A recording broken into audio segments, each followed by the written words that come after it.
Hey there, my friends. Tommy G here again, and this is going to be a lot of fun because this video is where we start merging a little bit of the strategic and tactful integrations together. All right, and this is the golden ticket to endless sales for your company, and it's all about channeling desire. All right, and this comes if you want to read more in depth with this, it comes from Eugene Schwartz's Breakthrough Advertising. All right, now this book was written in about like the 1950s, and Eugene Schwartz is been quoted time and time again for channel or showing how you cannot create desire for your product or service. All right, you can only channel it, all right, into your product or whatever the desire is. You have to be able to tap into that and then show people that your product is the end all be all for the desire that they want. And this video is going to show you how you can do that with automation using super platforms. All right, and to do that, we're going to talk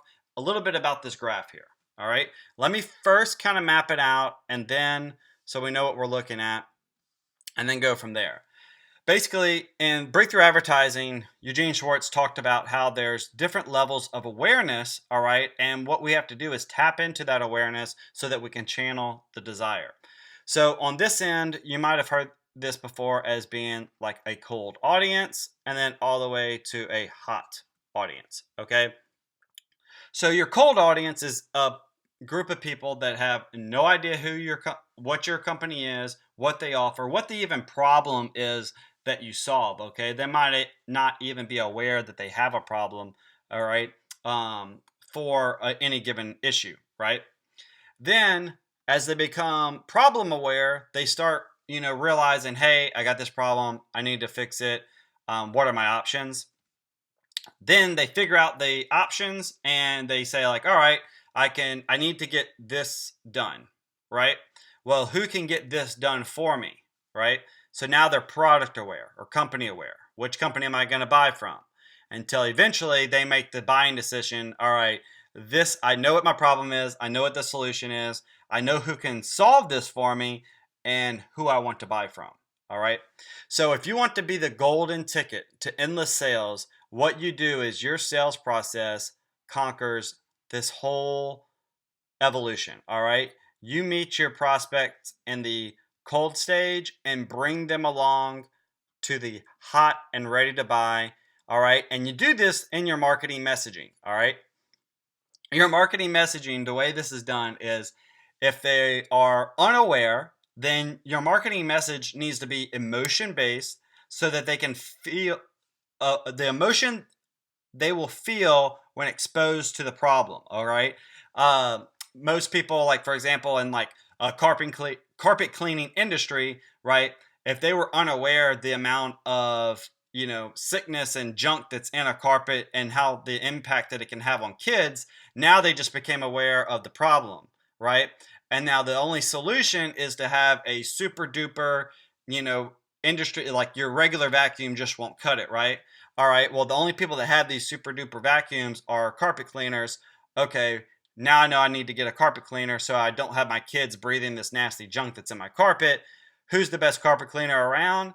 All right, it's going to be the one that either they Google and they're just the top spot and they end up getting the business just because nobody else made an effort to market to them, or they saw a coupon or they saw that this whole awareness level was brought to them by an actual carpet cleaner that says, hey, I know this is a problem and I'd love to be the one to fix it for you. If you called today, I'm going to get you 3 rooms for X amount of dollars and we guarantee it for 6 months or something like that. Like make it irresistible or we'll come back for more.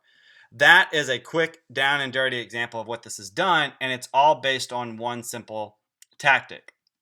All right. It's education based marketing, right?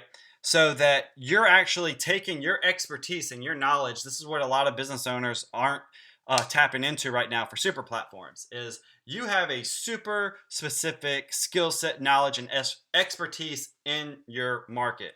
The problem is you're not letting people know about your expertise or knowledge. All right.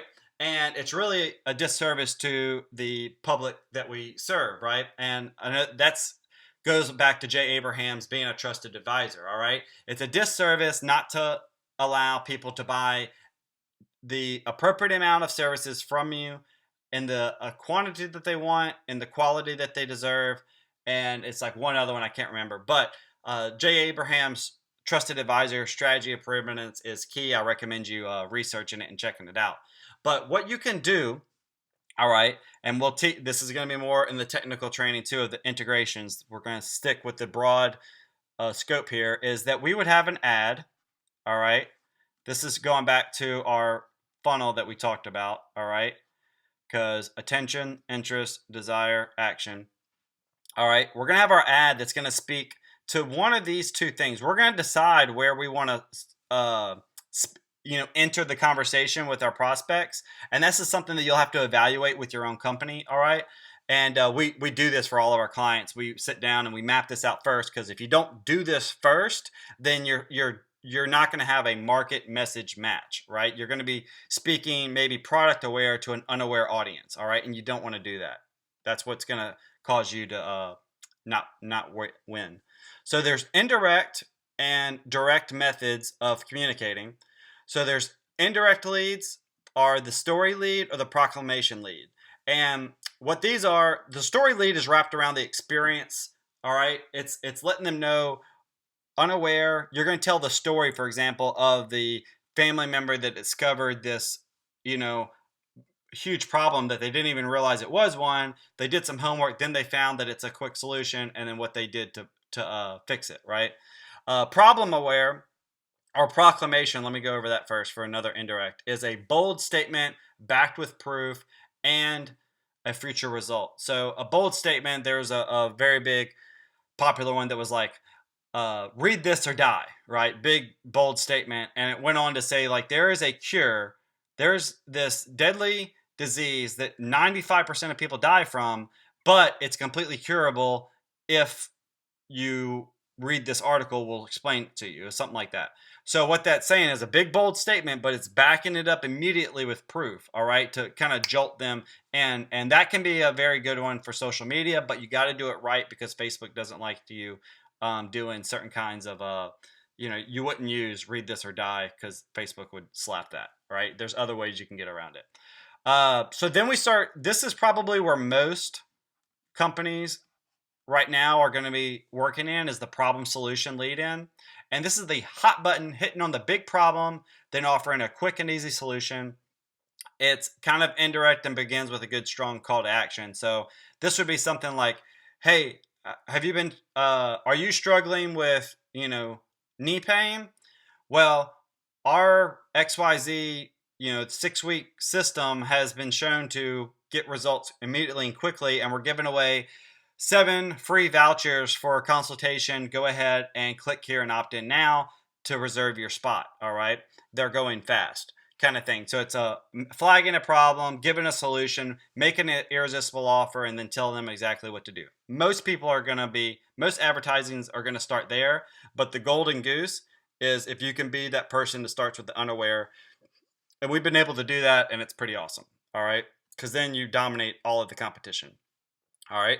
So product aware, these would be like retargeting campaigns where they know about the different solutions, the problems, all that stuff, but maybe they're not sure who to buy from. Well, if you could be the one to enter in there and give them a direct, hey, this is why our product or service is the best choice for you, and we'd love, this is what we have to offer you. And then it moves them into an irresistible offer. All right, this would be a retargeting campaign.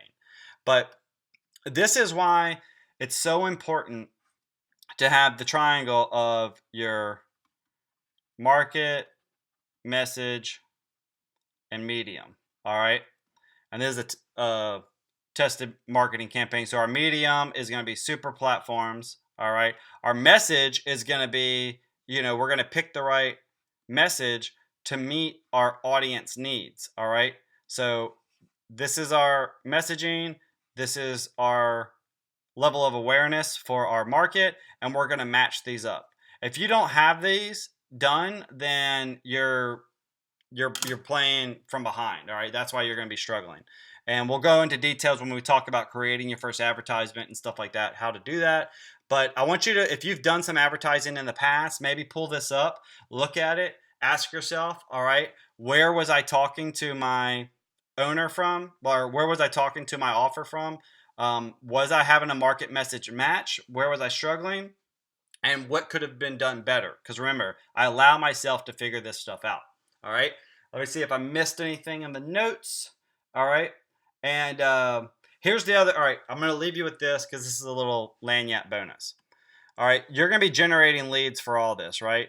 And then whenever you get buyers, the other thing that you can do is you have a network of other companies, all right, that your buyers would be a perfect fit for what they do, and you don't do it. All right, it's not something you do. So what you can start doing, this is a strategic and tactful integration. This is a true visionary type thing that you can be doing. Your buyers list, you can network with another local company, all right, that services something similar that would complement them. A good example would be a personal trainer and a chiropractor. All right. I would totally, if I was a personal trainer or a chiropractor, I would connect and say, like, hey, you send your clients to me and I'll give them a special treatment, a special offer.